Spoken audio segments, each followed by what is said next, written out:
1, 2, 3, 4, 5, 2, 2. How are you and your wife doing these days? Jason, my coworker who is spotting me, asks. Jason and I often go to the gym together after work like this. Well, same old Jason. It's breaking my heart. I've been married to my wife Kate for 3 years. Lately, she's clearly not happy with me. When we're at home together, she's obviously bored and her attitude is cold. When we first got married, she used to make home-cooked meals with lots of love. But lately, when I come home, there's just some uncooked instant noodles for me left on the table. My wife also works, so I thought maybe she's been busy with work lately. I'm sorry I've been a burden on you. I'll make sure to cook dinner when you can't, I said, but she responded with, No, you don't need to do that. I'll just cook for myself. In other words, she doesn't want to cook for me. So of course she refuses any lovey-dovey time of night. Recently, my wife bought herself a twin bed so she can sleep separately. I don't know what's the cause. Hey, don't give up. Talk to her and find out what's wrong and what she has to complain about. Jason? Yeah. Maybe I've been too busy worrying about Kate's mood to talk to her about it. Thanks, man. You can talk to me anytime. Let's go for another set. When I got home that day... Oh, you're home. Kate blurted out without even glancing at me, busy looking at her phone screen. I need to talk to you, I said in a serious tone and sat down in front of her. She was still looking at her phone as she replied. What is it? You do know we haven't been getting along very well lately. I'd like to know what your beef is with me. I don't have anything to complain about. Then why are you being so cold to me lately? Cold? Me.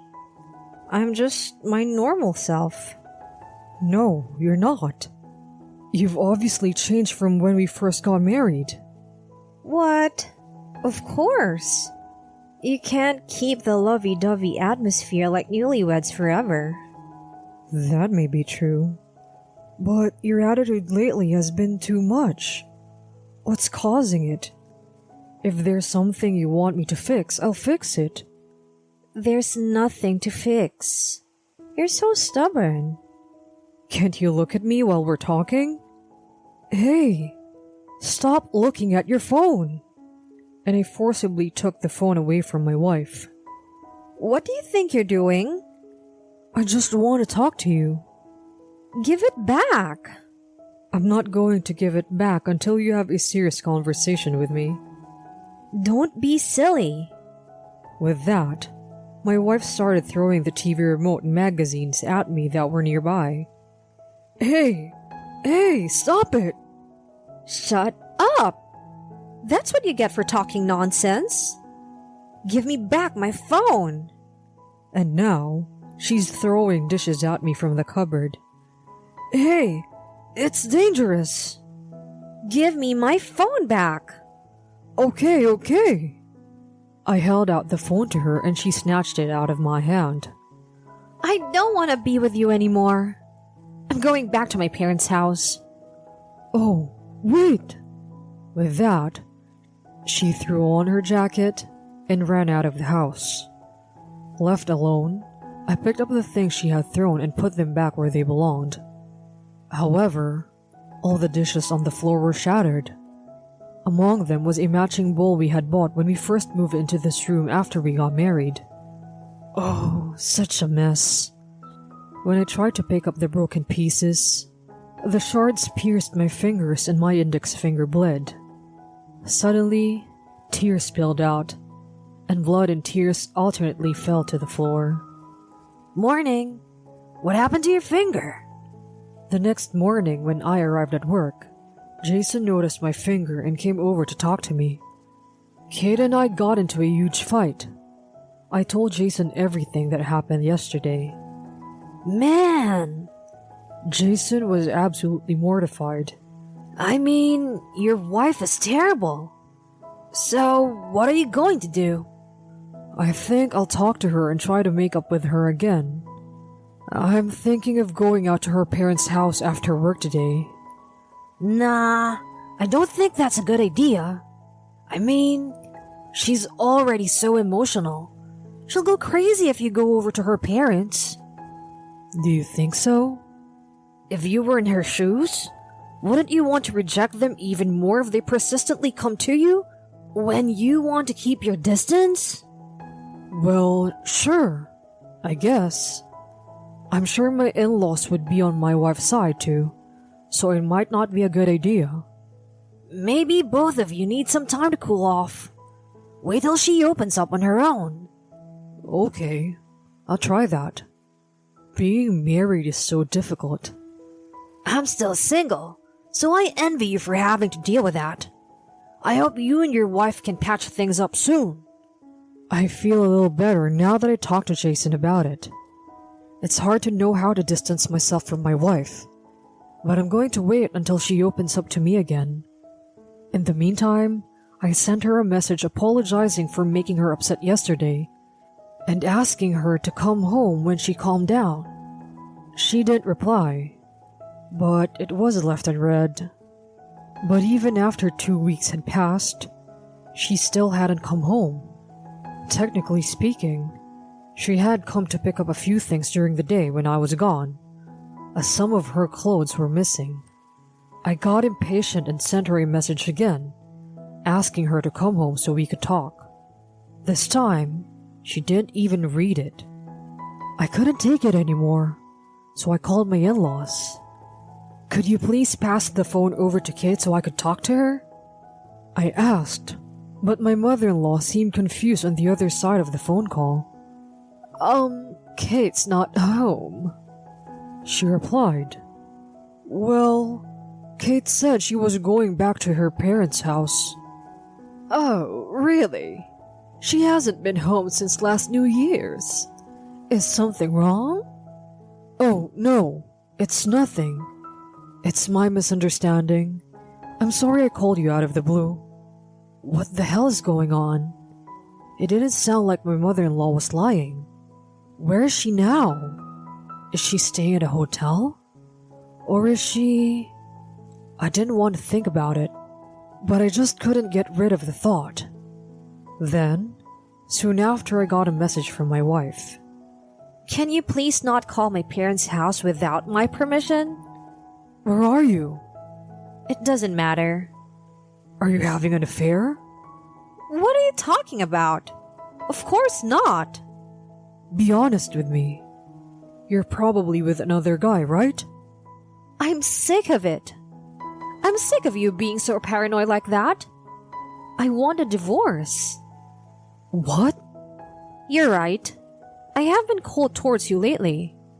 I can't see you as a man anymore.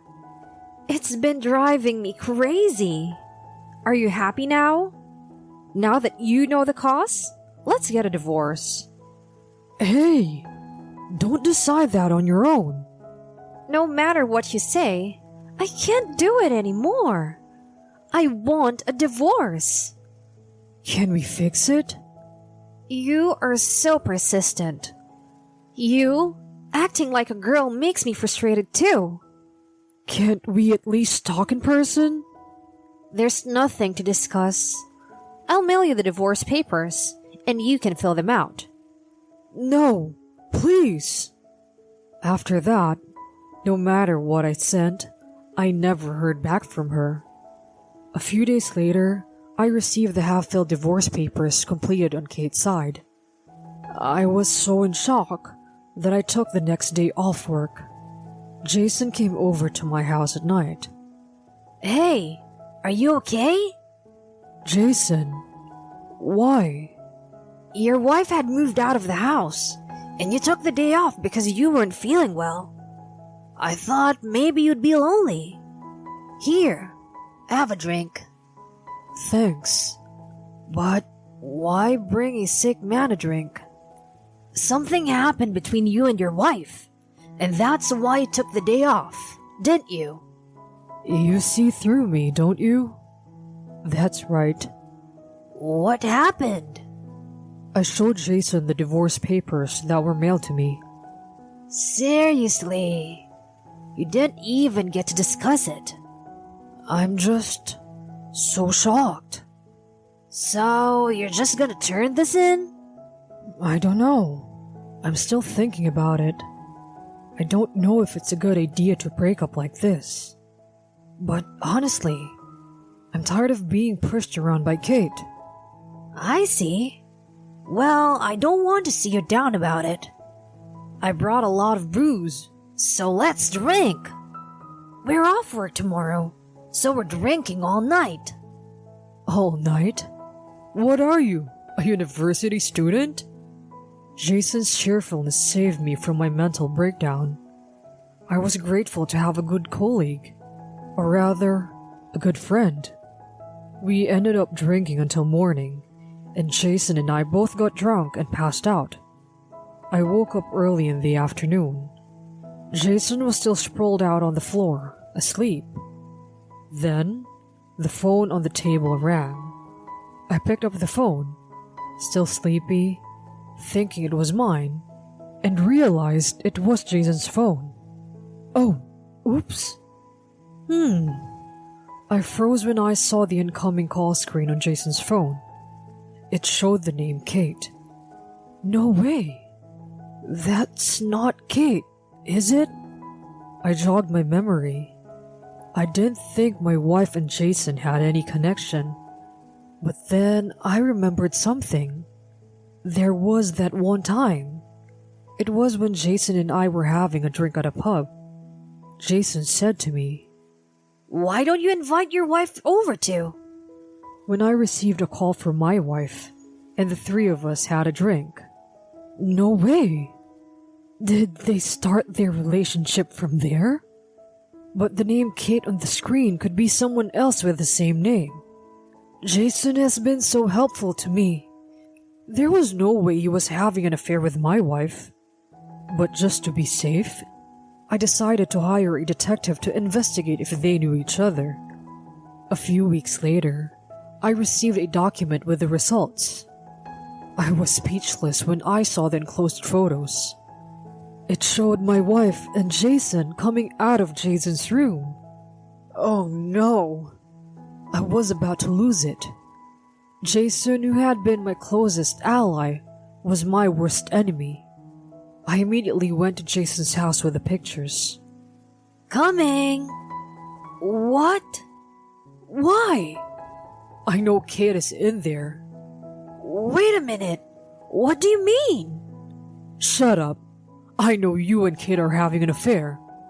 I say that and try to force my way into the house. Okay. I'll let you in. Just don't get so violent. Jason leads me into the living room, and there sits my wife with a pale face. I sat down on the couch with a thud, spread the photo evidence on the table, and yelled in anger. You two were lying to me all this time. You both laughed at me behind my back, didn't you? Jason and my wife, sitting side by side, take a look at each other. Then Jason opens his mouth tediously. I didn't mean to lie to you. I just thought that a natural divorce would make it easier for us to be together. I thought it was going so well when you took my advice, and you guys got into a big fight. How did you find out we were having an affair? Your phone had Kate's name on the incoming call screen. Oh, that time we drank all night. Jason had a "you got me" look on his face. Then, Kate spoke up. I don't care if you know. In fact, it's a good thing that you know now. We love each other, so I want a divorce. I'll pay you alimony. Whatever you want. I was stunned at how open my wife was about it. You see what I'm saying? I don't care about you anymore. So get out of our way. Just go home. I wanted to punch them both in the face, but I held back. If I hit them, I'd be at a disadvantage. My wife was glaring at me, while Jason tried not to make eye contact with me. I put away the pictures on the table, got up, and left the house. Then, I filed for divorce and filed for alimony from my wife and Jason through my lawyer. They paid me $30,000 each. I had never spoken to Jason since then. A few months later, Jason married my ex-wife. At first, the people at work celebrated Jason's marriage. But when they found out it was to my ex-wife, they all had mixed expressions on their faces.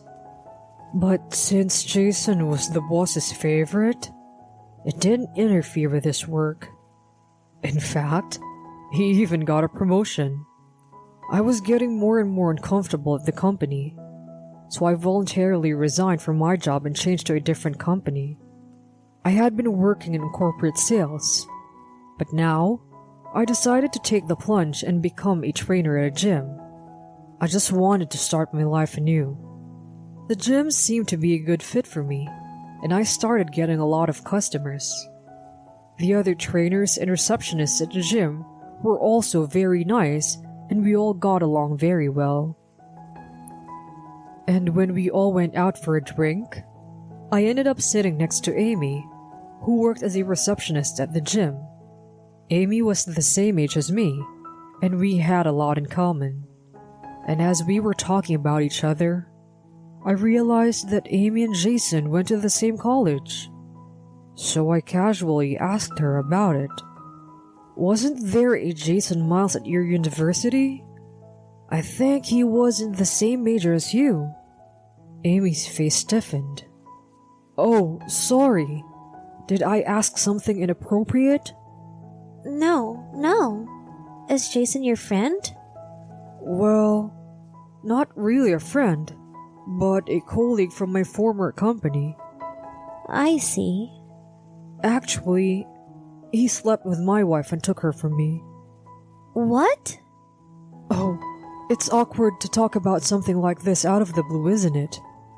But I'm really frustrated, and every once in a while, I remember it, and I get so angry that I can't do anything about it. Amy was silent for a moment and then said, Could we talk somewhere else after this? What? Yeah, sure. And after the drinks were over, we went into a nearby bar. So, what did you want to talk about?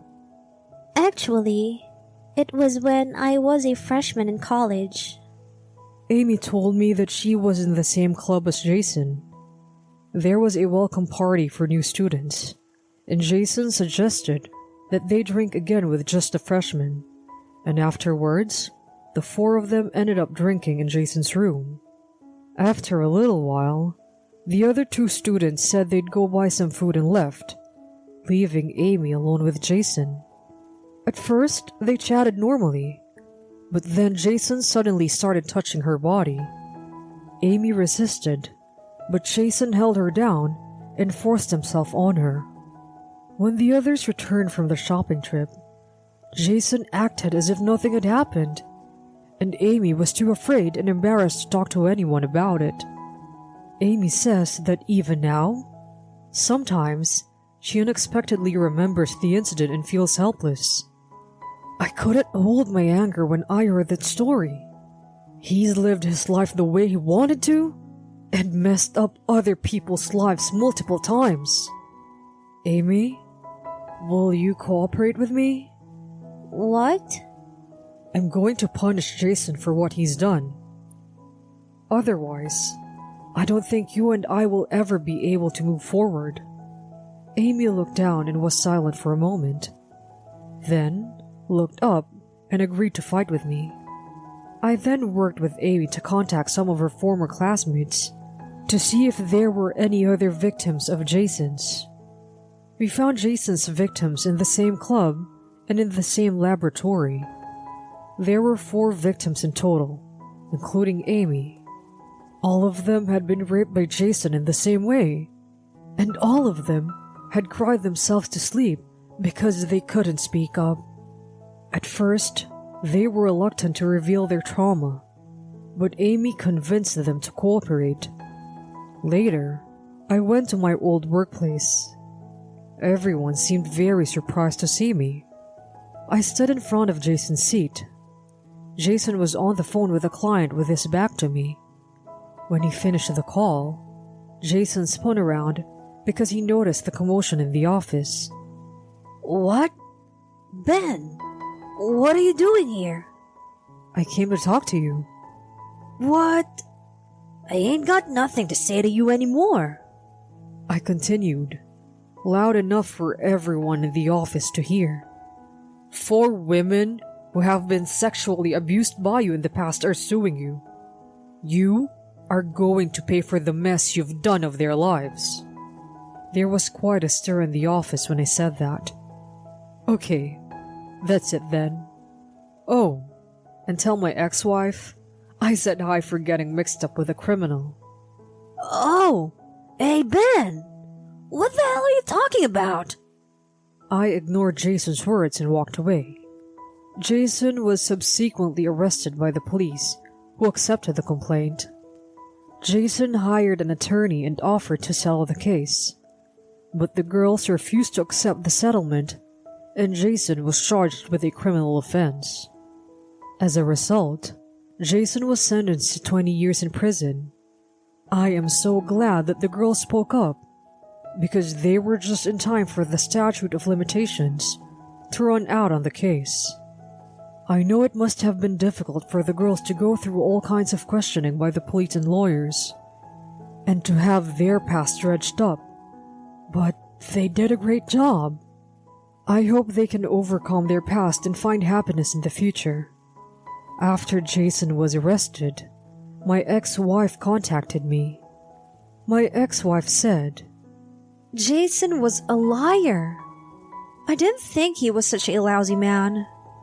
She was lamenting about something, but I told her, you had it coming, since you're the one who chose him, so you deserve it.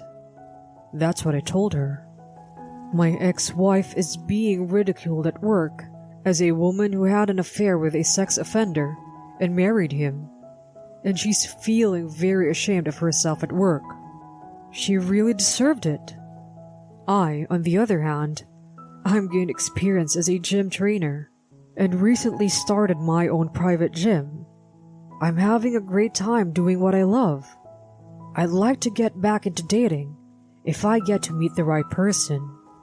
Thank you for watching to the end. Please don't forget to subscribe. See you in the next